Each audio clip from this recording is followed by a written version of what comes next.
Pessoal, parece que deu ruim, né? Os ETFs de Bitcoin estão se performando muito pior do que as pessoas estavam esperando, e a gente está vendo um certo pessimismo aí no mercado, né? As pessoas aguardando que os ETFs de Bitcoin iam fazer o preço subir, mas na verdade o preço está caindo e a gente está vendo um saque massivo em vários dias consecutivos aí no ETF da Grayscale.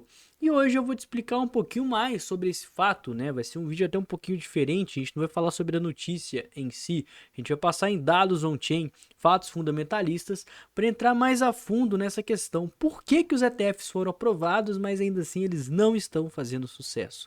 Logo depois da vinheta.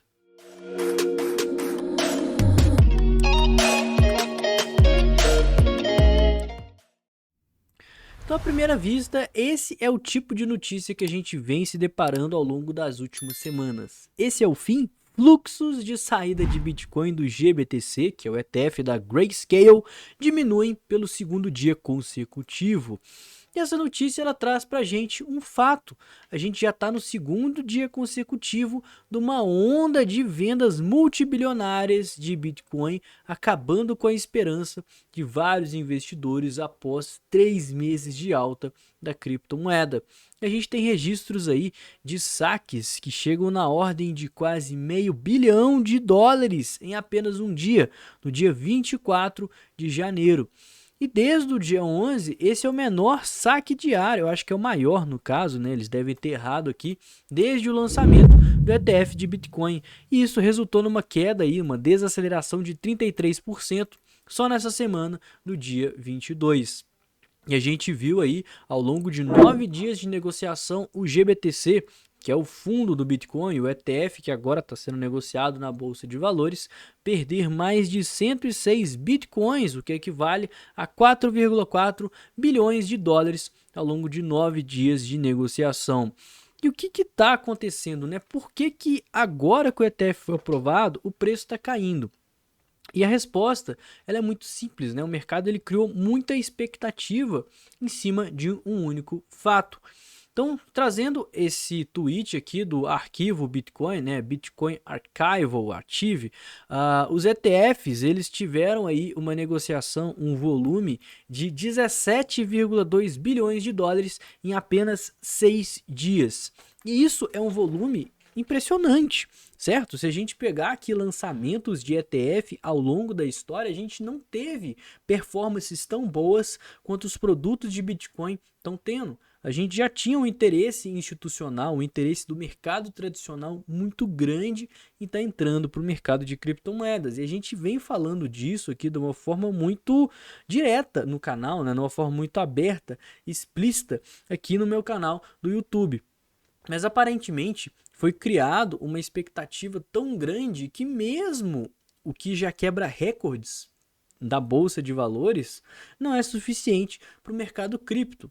E se você parar para pensar, é óbvio, né? A bolsa de valores ela funciona por algumas horas durante os dias úteis, enquanto o próprio mercado de criptomoedas funciona no mundo inteiro 24 horas por dia. Então, enquanto a gente teve uma movimentação de 17,2 bilhões de dólares em 6 dias de negociação, o que é algo recorde para os ETFs em lançamento, cara, no mercado de criptomoedas, a gente tem movimentações de 22 bilhões de dólares em média.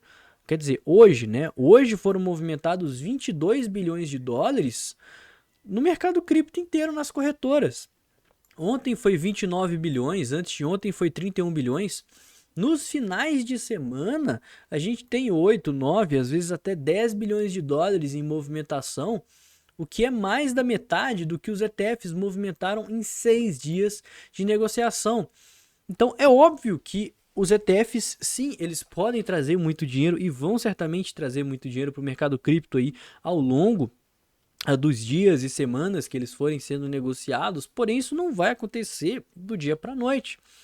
As gestoras e as próprias empresas que compram os ETFs, né, e colocam esses ativos no seu portfólio, elas não podem simplesmente pegar $1 trilhão e investir em Bitcoin da noite para o dia. O mercado não só não tem liquidez para estar suprindo com tudo isso, a gente vê casos como a MicroStrategy que vem aportando cada vez mais Bitcoins de formas fracionadas, mas a própria legislação dentro da empresa, que muitas vezes também está negociada na Bolsa de Valores, não permite com que ela tenha uma exposição instantânea e tão grande em uma determinada classe de ativos. Então, o mercado, ele meio que superestimou o lançamento desses ETFs. O lançamento foi um sucesso, está tendo volumes de negociações impressionantes, porém, isso resultou numa super expectativa do que seria de fato esses lançamentos. A gente está falando da Bolsa de Valores americana, que sim é a maior do mundo, mas o público majoritário é apenas um país. O mercado de criptomoedas, as corretoras atendem o mundo inteiro 24 horas por dia. Não venha esperar um volume de negociação na Bolsa de Valores num único ativo nas suas primeiras semanas de lançamento superior a toda a história que o Bitcoin vem construindo ao longo de 14 anos em corretoras de criptomoedas. A gente tem volumes diários que são praticamente 2 vezes maiores do que os volumes que foram negociados aí em praticamente 2 semanas de ETF nos Estados Unidos. Então é claro que a gente teve uma quebra de expectativa, né? Eu tô aqui com o Crypto Fear and Greed aberto, que é o site aí que mede, né, o medo e a ganância do mercado. E a gente estava em níveis de extrema ganância e vimos uma queda muito grande, voltando aí para um nível meio que de neutralidade. E como eu vinha falando, né, ao longo dos últimos meses, ao longo dos últimos 3 meses, desde outubro, né, se eu puxar aqui o gráfico de um ano, quando começou a falar de aprovação de ETF, a gente viu todo mundo falar que os ETFs iam explodir o preço das criptomoedas, que o Bitcoin ele ia romper o topo histórico no dia da aprovação dos ETFs, chegar a 100 mil dólares, todo mundo precisava comprar Bitcoin o quanto antes o possível, porque depois que os ETFs fossem aprovados, a gente veria o Bitcoin ir para níveis nunca antes negociados. O mercado ficou muito eufórico. E a gente vê isso pelo próprio histórico. Olha só o que está acontecendo com o índice de medo e ganância do mercado entre os meses de outubro e janeiro.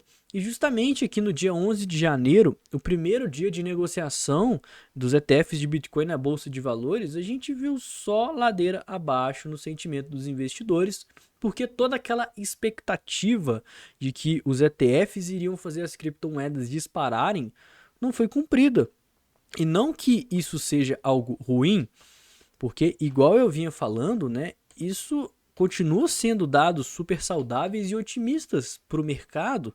17,2 bilhões de dólares em uma única classe de ativos em 6 dias de negociação na Bolsa de Valores são dados sim impressionantes, né? São dados aí que quebram recordes históricos de negociação, mas não conseguem superar um mercado que já está aí há 14 anos sendo negociado 24 horas por dia, né? Inclusive a gente sabe que o mercado, por ser negociado 24 horas por dia, enquanto a Bolsa de Valores está fechada, enquanto é noite aqui no Brasil, é dia em alguns países asiáticos que tem várias baleias de Bitcoin que atuam ativamente.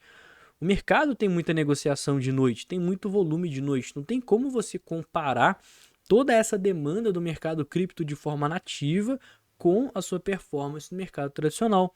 Então, o primeiro motivo para essa queda, óbvio que é a quebra de expectativa dos próprios investidores, justamente por esperarem algo muito além do que o mercado tradicional é capaz de entregar. E eu não estou falando que isso seja algo ruim, certo? Ou que o Bitcoin vai a zero. Porque outra coisa que também potencializa a queda é justamente essa quebra de expectativa dos investidores, que resultou numa queda, e a queda resultou num outro sentimento, que é o sentimento de medo.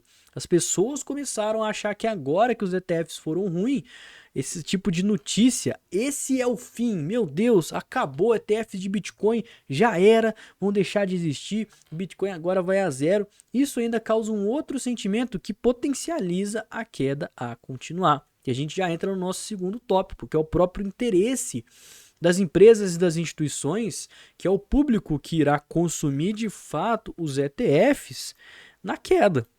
Cara, as empresas, as instituições, quem realmente quer ter Bitcoin no seu portfólio, as pessoas querem comprar Bitcoin num preço bom. Eles não querem comprar o Bitcoin depois de 3 meses de mercado ganancioso e pessoas precificando essa aprovação dos ETFs.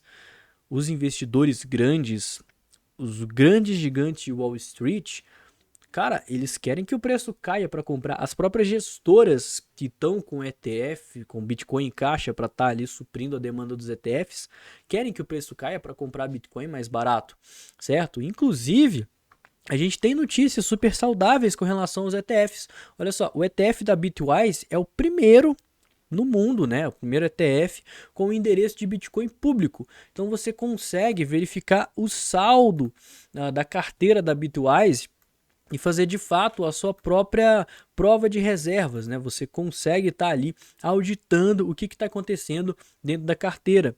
Então foi disponibilizado na última quarta-feira o endereço da carteira de Bitcoin referente ao ETF à vista BitB, que é o da Bitwise, que possibilita agora que qualquer pessoa com acesso à internet possa verificar quantos Bitcoins a empresa ela tem, certo? Então o endereço da carteira é esse que está aparecendo aqui na minha tela, tá? 1CKV com o final QAM. E a gente consegue ver que essa empresa ela já está com, olha só, inclusive até caiu mais Bitcoin agora, né? Agora mesmo acabou de serem depositados mais Bitcoins aqui dentro. Isso é justamente a empresa comprando mais Bitcoins e trazendo mais Bitcoins para os seus portfólios. E se a gente conseguir puxar um histórico, né, do que vem acontecendo, a gente vem vendo majoritariamente entradas, né? Olha só, tá tudo verdinho aqui, ó.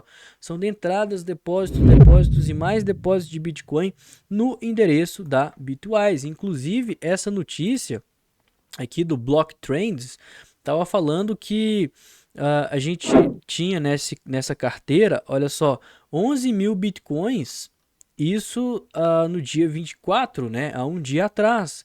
E hoje a gente já está aí com mais de 12.300 Bitcoins.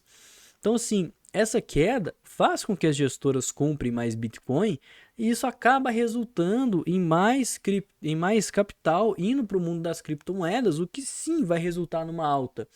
Então, assim, esse medo, essa queda do mercado é proveniente, ao meu ver, né, de dois principais causadores. Primeiro é a própria quebra de expectativa do mercado depois de 3 meses de alta consecutiva e uma certeza absoluta, completamente errada, de que o preço iria decolar no momento que os ETFs seriam aprovados. Cara, é muito surreal você pensar que algo com certeza vai acontecer, né? Se acontecer o contrário, cara, tudo. Eu já expliquei isso várias vezes aqui no canal, mas é nítido que quando as pessoas acreditam muito em um cenário, aquele cenário ele já fica precificado, então não vai ter mais qualquer tipo de força para fazer com que esse cenário siga depois que ele aconteça. Então a gente vê casos como guerras, né? Todo mundo falando que o mercado vai cair depois que a guerra começar e o mercado sobe, porque todo mundo que tinha que vender suas posições já vendeu antes da guerra começar. Quando a guerra começa, simplesmente confirma o que as pessoas estavam precificando. E o mesmo vale para os ETFs. As pessoas tendo certeza de que o preço ia subir depois que os ETFs foram aprovados, começaram a comprar Bitcoin. Então, quem quer comprar Bitcoin depois que os ETFs foram aprovados, né? Além disso, teve o sentimento de medo que vem sendo intensificado por notícias e por trás dessas notícias estão justamente as empresas, as instituições, os grandes players querendo que o preço de fato caia e as pessoas vendam Bitcoin para elas mesmas comprarem Bitcoin mais barato. Prova disso é o próprio endereço público aí da Bitwise e das demais gestoras que devem acabar aparecendo aí ao longo das próximas semanas. Lembrando, né, a aprovação de ETF é algo saudável, né, é algo que vem trazer vai trazer muito dinheiro para o mercado de criptomoedas, o que pode resultar sim numa alta ao longo aí das próximas semanas, meses e anos para o Bitcoin. É uma alta de longo prazo que certamente virá a acontecer, mas que é praticamente impossível que ela aconteça de forma instantânea, igual a maior parte do mercado estava imaginando e também estava precificando. Bom, espero que eu tenha conseguido esclarecer aí esse caso dos ETFs, né? Por que o mercado tá caindo? Como você sabe, eu estava em viagem, né? Eu dei aqui uma sumida do canal, estava num lugar que estava difícil acesso à internet, eu não consegui fazer um vídeo explicando exatamente por que o mercado estava caindo, o sentimento por trás dos investidores, trazendo os fatos, o volume que estava sendo negociado, por que ele estava dentro do esperado com relação à prática, com relação ao histórico e a como são as coisas no mercado tradicional, face ao que os investidores estavam esperando. Então espero que você tenha gostado desse vídeo. Se não me conhece, não conhece o canal, não esquece de deixar aquele like, me seguir nas redes sociais. Eu vou ficando por aqui. Tenha um excelente dia, uma ótima semana e valeu, galera. Falou!